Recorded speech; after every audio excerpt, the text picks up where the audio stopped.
Այս ամենը իշխանությունների վախի հերթական դրսևորումն է, գաղտնիք չէ, որ Հայաստանում իրավապահ մարմինները վաղուց դարձել են պատվերով կարվող քրեական գործեր իրականացնողներ, վաղուց դարձել են ֆեյսբուքյան ստատուսներով քրեական գործեր հարուցողներ եւ իրականացնողներ, այնպես որ այս գործընթացները մեզ ամենևին չեն զարմացնում։ Մի հոգինով է, որ մեղադրանքի առաջադրել։ Անվանական չեմ կարող ասել, մանրամասներին չեմ տիրապետում, փաստաբանները մանրամասներ կհաղորդեն, բայց ուզում եմ շեշտել, որ առավոտից մեր փաստաբանների գործունեությունը նաև խոչընդոտվում է,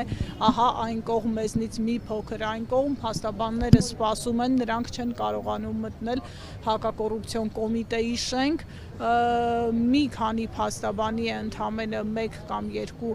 հավանաբար հաջողվել ներս մտնել, այն էլ ահազանգերից եւ դիմումներից հետո համապատասխան մարմիններին փաստաբանների մի մասը մինչեւ հիմա կանգնած է եւ սպասում է, որպեսզի կարողանա մոտենալ իր վստահորդին եւ համապատասխան պաշտպանությունը իրականացնել։ Հիմա այստեղ հակակոռուպցիոնում Այո, թիմակից թվականակ չեմ կարող նշել, քանի որ կրկնեմ,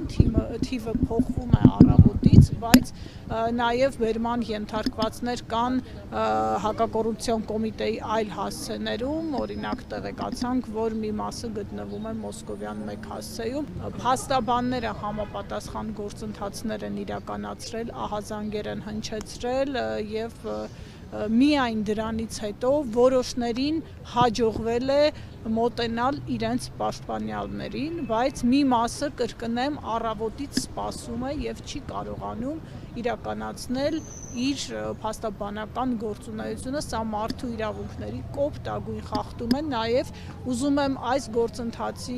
վրա հրավիրել նաեւ Հայաստանում ընտրական գործընթացներին հետևող կառույցների, կազմակերպությունների ուշադրությունը, սա ուղիղ քաղաքական հետապնդում է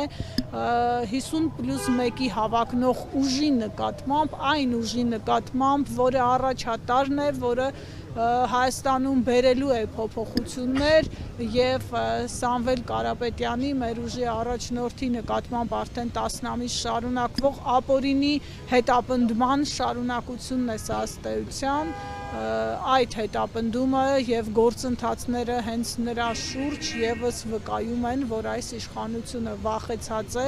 եթե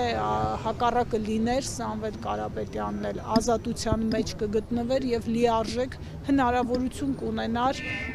հանրության հետ շփվելու